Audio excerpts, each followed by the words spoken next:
Every club. Every day. The Global Sports Podcast Network. Hello and welcome back to the Daily Ipswich, brought to you by the Global Sports Podcast Network, the only place to find daily content on every Premier League club, Premier League wrap-up in multiple languages, and women's football. My name is Rob Binns, and unfortunately I'm flying solo today as we look back on the crushing defeat at Selhurst Park to Crystal Palace on Saturday afternoon. Once again, it's a game where we didn't play badly. It was an even game between the two, but the opposition's been the one who's gone and found their way over that line to get 3 points, and it's a big hurt for us, especially given that the Wolves draw against Everton that happened a couple of hours after full time in our game. But on today's episode, so we're the usual Monday match reaction sort of stuff. We're going to dive through this sort of, have a quick flick through some of the chances of the game, sort of how could it have played out any differently? You know, some of the opportunities we had, because there was a few more than the normal game from our point of view, definitely. So there's some opportunities there. And so we'll talk about maybe what some of the problems were, but it's pretty much the same problems as it always was. And so before I get into that, I'll give you the raw reaction. That links into that point there that I've said it once already. It wasn't a bad performance. We matched a very, I think you got to put in the context of form Palace are in recently, that one of the particularly sort of away from home gets a lot of praise, but they are good at home as well. But they've been flying in recent weeks. Their form's one of the best in the league in the last sort of 5 games or so. It was always going to be a tough place to go. We said it in the week building up that it's a very different Palace side from the one that came to Portman Road, and we really felt we had to go and beat in November, December, whenever that game was. It's a very different setup now. Obviously, they're going to be more confident on the home pitch than they were coming to Portman Road as well. That it was set to be a really, really tough game, even without them having Mateta up front, who obviously is flying at the moment. But it was going to be tough, and we matched them ultimately, didn't we? That it's a very even game overall. Say shots were similar, possession wasn't that far apart. Even say chances, both teams had multiple good opportunities to open the score, and it sort of looked destined to be a bit of a 0-0. So both teams were struggling to put the ball in the back of the net. Both keepers are playing well. Really wasn't much between the two sides. But as it goes in these sort of games, that someone's got to produced a bit of quality to win the game. And that's what Sarr did. Yeah, so lucky how the ball got to his feet. He benefited off a ricochet, but the turn of pace to get him behind and didn't go over Palmer is brilliant. I think Kieran McKenna said he showed us the level, which has happened in a few games this year, that so closely contested, and ultimately it's one of the Palace players that has produced a moment of quality to decide it in what would have been a nailed-on 0-0, based on how the rest of the game had gone if he'd not just switched it on in that little passage of play to score what was a very well-taken goal. Look, he's took his element of luck from the ricochet, run with it, and turned it into a very good goal, so credit to him. But it's hard. I mean, McKenna described it as a sickening result in his post-match press conference, and that's pretty much the perfect way to describe it, really, because, like I say, it's competed. It could have so easily gone either way. But that's been the problem, hasn't it? How many games do we this season? So we've sat down on a Monday reaction for this podcast and say, play quite well, pick the positives out of it. Say not a bad game. Could have gone our way on another day, but how many times it just doesn't, does it? Ultimately, we don't get these ones over the line, and there's 10 games to go. That some people won't be happy with me for what I'm about to say, because obviously there'll be a lot more positive than I am. But in the way I look at it, we are down. The gap is 6 points now, and I just don't see. Yes, we've got Wolves to play still, but that's a guarantee. That would be 3 points if we won that one, guaranteed that weekend to get it back. And the gap's still 3 points there, and the way we're going at the moment, and the reason this result is sickening is because we've seen it all before. The reason why, I think for me, I've seen enough to now know that we will end up going down at the end of the season. And it's because we don't win games like this. We haven't done all year. So whether it's a lack of quality issue, it's certainly not a lack of work ethic that we see in these sort of games. The lads are putting shifts in.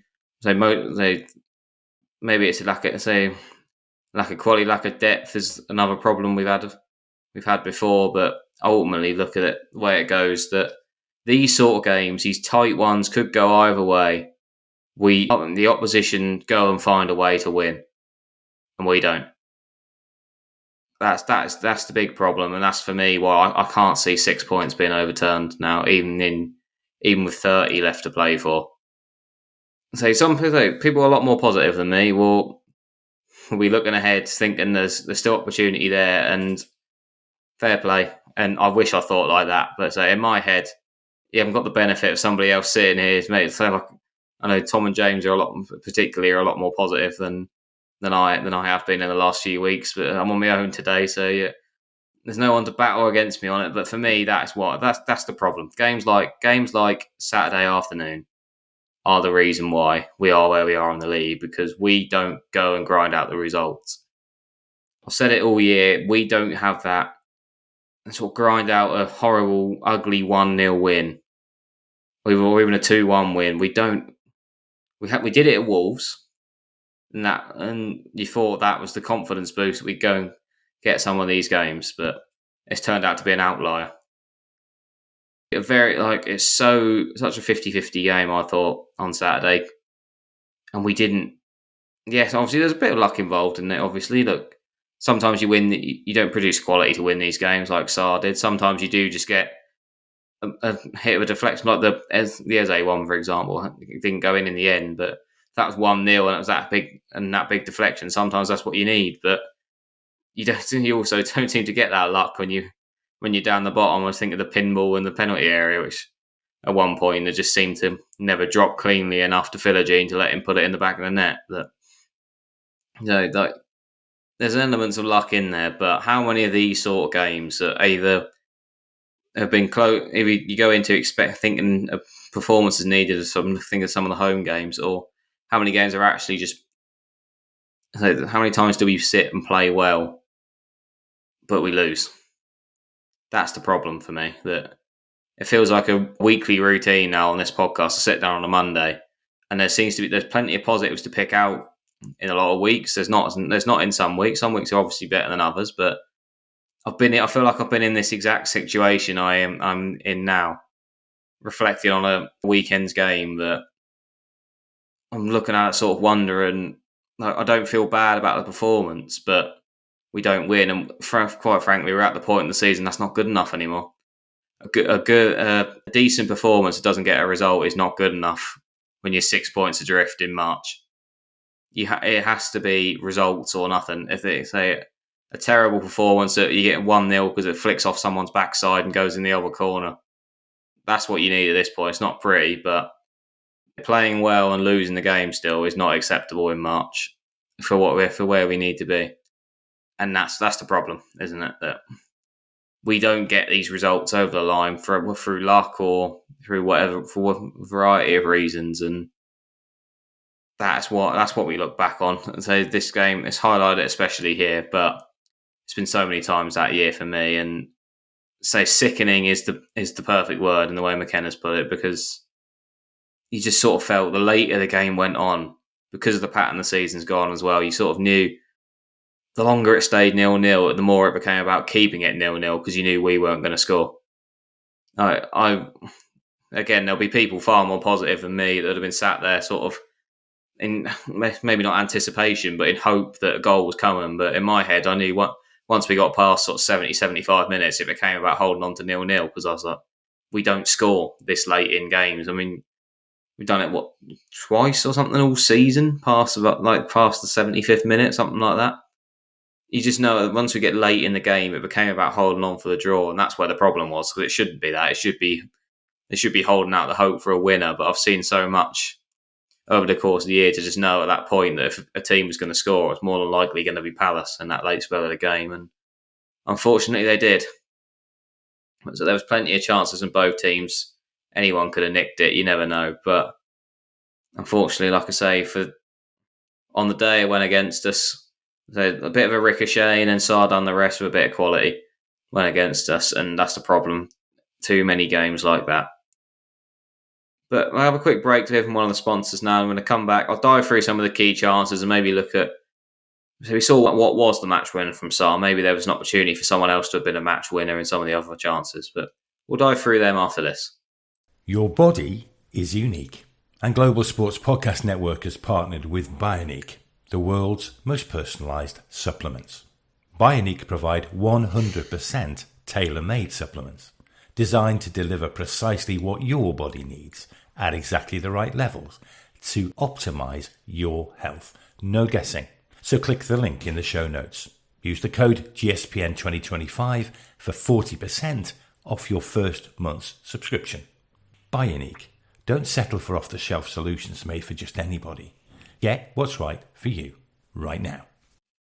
And welcome back to the second part of your Monday Daily Ipswich. Let's run through some of the chances then, because look, particularly from the Ipswich side of things, there were a lot of sights at goal, a lot more than normal. That was a positive to take from it. Is that probably too late if we're being honest, but we are starting to create a few more opportunities in games. I mean, United, we struggled, but that's mainly because they stuck everyone behind the ball after the red card. But, Forest in the Cup, we had a couple of chances that weren't too bad. The Spurs game, despite the result, there was the chance creation side improved. We had 15 shots, 8 on target in this game. That we're starting to sort of make the opportunities. But the problem is, because it's taken us until February, March time to start having this many opportunities in games, we're not taking them because it's almost like we're out of practice in front of goal because we've been living off scraps for 6 months of the season so far. But there were some opportunities. So some of the key ones from our side, I mean, Davis broke down the left-hand side, that ball back across. I think Philogene has had the shot in the end. Done pretty much everything right from his point of view. He struck it well. He found a corner. It's just a really good save from Henderson to tip it wide. The thing for me on that one was, I don't know if it sort of depends on would the defender have got across, but for me, that and Ciso was coming in from the edge of the box, and someone's obviously given a shout there because it looks like he slowed down to let Philogene have it. I think it probably would have been better if it wasn't going to end up being too close and letting the defender nip in yet, and Ciso coming in, hitting it on his stride rather than Philogene trying to dig it out his feet like he did. But which, to be fair to him, he done very well. He couldn't have done any better in terms of what he did. He picked the corner out from a difficult position, decent pace on it. It's just a good save from a good goalkeeper on that one. But I was sort of thinking it's only really like when I watched the replay of it, and then you sort of see in Ciso there, and you just wonder, could he have given a shout and Philogene tried to block the defender and letting Ciso come across it would add more of the goal for aim and a bit more comfortable shot? I don't know, but maybe I'm just picking holes and various things, but say nothing against Philogene for his efforts there. Sort of decent strike. Yeah, and Ciso again, he was fantastic, by the way. I didn't completely forgot to get onto that part of things when I was praising elements of the performance, but and Ciso was fantastic, I thought, considering first game back after an injury as well. So sharp. He was a big loss when he got the injury before. He's really looked so up for it, like alive. He runs himself into the ground for the cause. Really good on the ball. He's not afraid to take a shot. He was fantastic in the couple of games he got before picking up an injury when he first signed. Then we lost him for a while, and that for me, where I know to counteract pretty much everything I've said in part one of the show, if we are to overturn this 6-point gap, I think he's got a massive part to play in it. So from what he looks in, because he just adds something that isn't there with anybody else in that sort of who plays in those three behind. Really, that chance he had in the first half, it was fully self-made. I mean, Philogene helped with the pressing on Eze, sort of turned him into trouble. It was Ciso who made the tackle. He then put Gay on his backside, made the chance for himself, and hit a really good strike that forced a good save. That you'd never expect him to score from the angle he hit it from, but he came bloody close. A worse keeper than Henderson, could very easily have got it in there, but say he's on good form at the moment, and he dealt with it accordingly. But just that little the passage of play for him there, the energy levels to go in hound to double up on the press of Philogene already doing some good work as well. That the energy to do that, winning the ball back, taking a man on, getting a shot away, so getting some good power on it. It's like I say, it's just something we've been missing really over a lot, especially over the course of the season altogether. Really, that he will have a big role to play in the last 10 games. If hopefully he hasn't done anything to relapse his injury or anything. If we can get some involvement from him in all 10 games, then look, we have a better chance than if he misses. Then in any game he misses, we have a better chance if he plays, definitely. And so things like that, he makes it himself. And say first half, so Palace had a couple chances in the first half as well. And Nketiah had a one-on-one. I think Palmer, who also had a very good game, I thought, made some very big saves. So that was the first one, and that Nketiah one, who, let's be honest, that's where they were missing Mateta. So that's where it was sort of lucky for us he wasn't able to play in this game, because I do think he puts that one away that Nketiah missed early in the first half. But so a good save from Palmer. He rushed up his line well. There's another one later in the game. In the second half, I think Munoz and I think Davis it was who underhit a back pass. Munoz got in, and it gave Palmer's quick off his line on both occasions, made a very good save. And again, he just plays a bit of confidence in the back of the net, which we don't really say if we haven't had when Muric is playing. Obviously, Walton's injured. He just needs to command himself a bit better than some of the other options do. Yeah, I think I don't know what it is about him. He just, maybe it is that confidence aspect of it, but you back him from opportunities, which, like I said, both times that seeing players bear down on goal 1-on-1 just isn't as scary as it was a month or so ago, or a couple of months, or however long it's been since we signed him. That the Munoz one was, I thought we were in trouble there, but he made a good save. I said like that Nketiah one in the first half. What a ball from Wharton, by the way, the outside of his boot. But I don't know, there was never that confidence there that, obviously, that you think, like in Nketiah, that he'd score. I felt confident that Palmer had a good chance of saving it. I wasn't in big fear, that as fearful as I would have been if it was Mateta. And so partly because I say it is a drop off in the player, but also because the confidence I've got in Palmer that he could got in there and do something about it, which he did. And so those one-on-one saves were really good. That's a big element that's been missing. But again, it's probably an issue of being too late to have that error. Because say Palmer, you think back to some of these other tight games, and on this one we've lost one and we've lost a tight game anyway. But some of the other ones where we've drawn or won, and you think of the mistakes involved. That had we had a keeper of Palmer's quality all year, how many potential points better off would we be? But that's all if buts and maybes. But there's a couple of opportunities from corners as well in there. I mean, like I said, I mentioned the pinball in the box already. Delap's header was fairly weak in all honesty, but Henderson spilt it. It just never dropped clean enough for Philogene. It sort of bounced onto his knee and it pinged back off Henderson and it hit him again. And Sarr was able to hook it off the line. It never sort of just dropped his feet to lash it at goal. It always just sort of bounced off him, which is, again, that's the sort of luck you don't get down the bottom. And say if that cliche, isn't it? But say if that same pinball dropped around the box for a team at the top of the table, they'd score from it. It's just when you're down the bottom, these things don't drop for you. It always feels that way. But Palace have one from a corner as well. The Sarr, I think it was. So probably the one question mark of Palmer all game is that he started coming for that corner, but he never looked like he was getting there, and it gifted Sarr the opportunity. And luckily for us, he put it wide.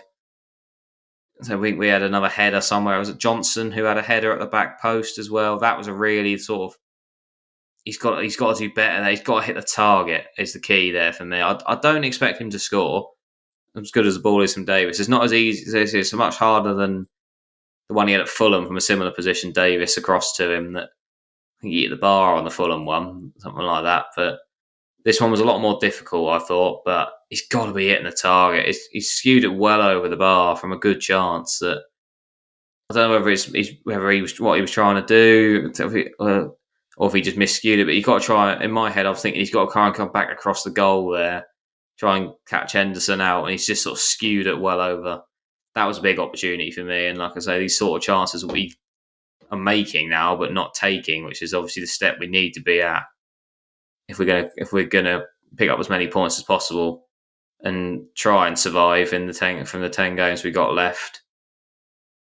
So that was I think that covers pretty much every big chance we had. I think there was a breakaway where it never became a chance. It should have done. We broke well. Clark should have found. Was it Clark to Enciso the way it should have been, but messed the pass up and they broke down. That would have been a good. If they found the pass there, that would have been a very good opportunity to put ourselves in front. But unfortunately, we ruined these opportunities again. We're not taking them because most things I've listed there have been fairly clear-cut chances that we could have got something from. So the Johnson one, especially, was to not hit the target was really poor.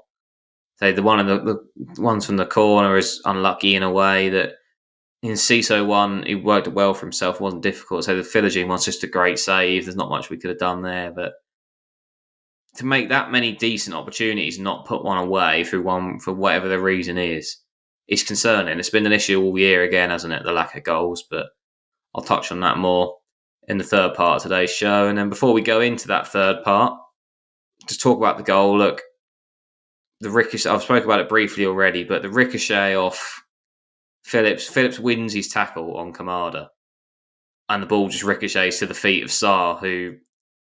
That element of it is really lucky. I think McKenna said Phillips thought he was fouled. I'm not sure he was, to be honest. I think he's just sort of spotted where the ball was gone and then tried to appeal for a foul. It's nothing to do with his tackle. It's just unlucky. Ultimately, it's a ricochet. It can go anywhere. And on this occasion, it went to the feet of Sarr. I've said it a couple of times already, but it's the old cliche, isn't it? These things don't go when you're down the bottom. These things drop against you every time. When you're up the top, they drop for you. So Palace are flying at the moment. There's the element of creating your own luck, I suppose. They've been flying recently. That they're on great form. They're on a sort of run where these things everything feels like it's just going perfectly for them, and that drops there for them, and they make the most of it. And we're quite the opposite, and it drops against us, and we're punished. Watson for something that was purely luck based, but on that occasion. But obviously, it's also the quality from that point onwards. It doesn't drop to him for an open goal. It's the burst of pace and the finish is sensational from Sarr. He's had a fantastic year, and again, it's that quality issue that Delap probably could produce a similar moment of quality. Hutchinson maybe, and Ciso might have it in locker. But how many times have we sort of produced a moment of quality to get a result in a game? So it's probably Delap's got one. Delap against Fulham and Villa, a couple of goals he scored. That there's been a few decent other strikes in there, I suppose, from outside the box maybe, but that's the difference. We don't go and just pull these opportunities out of a ricochet or so, have a bit of luck or just seemingly out of nowhere. We don't go to pull these opportunities together and win the games, and exactly what Palace did. It's a fantastic take and a fantastic goal, but we're so unlucky on the way that ball goes at the same time that, like I say, you've got to take what comes to you. We had enough chances to have already been in front by that point. It might not have meant anything. That it's the way things go, and unfortunately, like I say, we're used to it now in the most depressing way possible. That we're used to just sitting there saying about what could have been rather than what's actually happened. And a lot of the same issues are the reason for that. It's the reason why it's a familiar process, and it feels like we've watched that game before. And it's the same old result, the same old problems and issues in there that I'm going to dive into after this short message. Here at the Global Sports Podcast Network, we spent a lot of time selecting our delivery platform, and Zencastr came out the clear winner. With 4K video recording from your phone and AI editing that automatically removes all those ums and ahs, it's super easy to start a podcast that sounds great and is delivered efficiently. If you're ready to tell your story, check out the link in the show description to learn more about Zencastr. We are back for the final part of today's show, but look, it was a case of the same old problems again on Saturday. I thought that it's the old saying that you do the same things over and over again and expect a different result. Was that the definition of stupidity or something like that? And it is the same old problems, and there's only so many times we can sit here and say needs to change. The window's been and gone in terms of personnel in some areas, which I'll touch on in a minute. We've got what we've got, and we've got to somehow make things have got to change. We've somehow got to correct 6-7 month old problems that have hurt us so many times. We've got to sort something out, or we won't overturn that 6 point gap. It's a difference. I mean, I'd say that we don't go and grind these results out. I mean, it's shown literally a couple of hours later, Everton on just as good a form up there with Palace in terms of the form table in recent weeks. A very obviously difference between Wolves being at home and we're being away. Fairly similar games, really. And they grinded out a 1-1 draw. Came from behind to do so. We just don't look like we've got those sort of results in us. Like I say, Molineux was the one time. But even then, we were 1-0 up for a decent amount of time, threw it away and massively on the back foot and looked likely to lose it until we scored the corner. We dug in, weathered a storm, but that wouldn't have been sustainable to do that every week, to try and to suffer for 20 minutes like that and then score 90th minute's not a sustainable way to do it either. It was a fantastic result, probably the biggest result of the season so far, but we've got to take the elements from those sort of performances and start applying them, because the things have got to change. Like I say, 15 shots, 8 on target. Spoke about the different opportunities we had. We haven't scored. It's been the big problem all year. We don't score enough goals. Goals win games, and we don't get them most weeks. You can't be having as many chances as we did in this game and not putting one away. Or like I say, if you don't score goals, you don't win games. We seem to be out of luck at the moment in terms of something taking a big deflection and finding its way in. So you've just got to finish your chances when you get them, and we're not doing it. We've solved the sort of chance creation side of things. We're making more chances in games in recent weeks than we have been earlier in the season, but we're not taking them. And that's been part of the problem. And then it's finishing games badly. Again, the goal was in the 82nd minute. I said it earlier that once you get past sort of 70 minutes in a game, it's about protecting what we've got. You just don't think we're going to score. And it's because there's nothing to do with sort of the effort levels and the hard work the players put in. They work their socks off, but that's the problem. That the better players who they absolutely do work their socks off. They run themselves tired and they have to come off. And it's that issue of the lack of depth again that we've got on there, that we lose key players and the performance drops. It's been an issue all year again. We'd say we finished that because of the sort of personnel changes and just general tiredness because of how hard we work as a team, that from 70 minutes onwards, we're not as good of a team as we are in the rest of the game. And that we finish games poorly. And say Southampton got an equaliser, Wolves, we got a winner. Two times we obviously dug him right to the end. Even like Forest in the Cup the other day, we played about 120 minutes, but we just don't do it.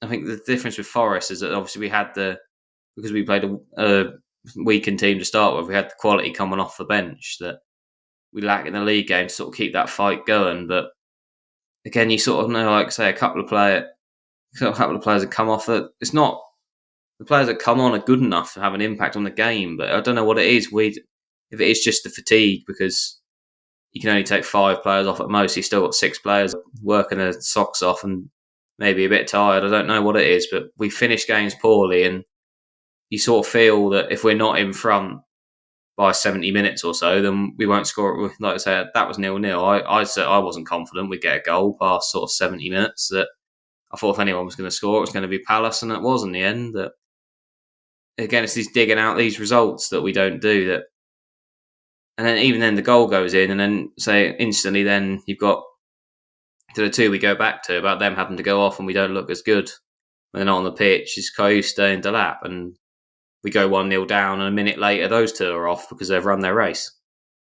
And that's part of the problem. That even at 1-0, you never thought we're going to kick on and get an equaliser, did you? And then even before the subs were made, it was 1-0, and you thought that it was a feeling that was that, rather than the hope of going equalise, because we're not good enough at the end of these games. And that's the problem is now, is that these key things say they have to change somehow, and I really don't know how they do, which is a tough position to be in, really, when you can to be able to see a problem and not know how to solve it. It's been a position we've been in for months, really, and we keep suffering to these same issues week in, week out. Like I say, it feels like Groundhog Day. These Monday episodes of the podcast, the only thing that changes is who's on them. It feels like we're always sitting here saying that we haven't played that badly at all, but we haven't won the game, and we're long past the point where we can get away with that. That we can't. Into March, 10 games to go of a Premier League season, 6 points to overturn. You can't be getting away with not getting anything from a decent performance away from home. And it's part of the problem. But like I said, the gap's up to 6. It was bad enough at 5. It's 6 now. Yes, we've still got to play Wolves. There obviously is an opportunity to halve it, but you've got to make 3 points up somewhere else, and that's assuming they lose every game. It's going to be a tough ask, but we know where the problems are. We've got to find a way to correct them in some way. We're not going to fix them in the next 10 games, but you've got to try and find a way to sort of plaster over them so you can get over the line and get some results in. And it's going to be a tough ask. So we've got Forest coming to Portman Road this weekend, who are absolutely flying. Huge result for them in a 6-pointer at the weekend, beating Man City. That sort of doesn't nail them on for top 4, but puts them in a much stronger position than they were going into the weekend. So they're going to be well up for. Obviously, we know how difficult they are, but we've given them good games both times. Both times we've played them so far this year, and they were away, so they wouldn't be as confident coming away from their own pitch as well. Even though we're probably not as confident on our own pitch as we should be, but it's 10 cup finals ultimately. It's a cliche again. I've thrown a lot of them at you in this episode, but there's 10 cup finals left. Big things need to change if we're going to get the results we need to stay up. My confidence isn't high, but I also have faith in these players and in Kieran McKenna that they are good enough to do it in there. I don't expect anything, but in the back, there's always going to be some bit of hope in the back of my head, however negative the majority of my brain is thinking. But that will do it for today's episode. So there's only so long I can sit and talk about such a heartbreaking result on my own. But we'll be back tomorrow for a Tactics Tuesday episode, and then we'll have all your usuals over the rest of the week as we look ahead to that game with Nottingham Forest next weekend. So thank you for listening, and I'll catch you tomorrow. Every club, every day. The Global Sports Podcast Network.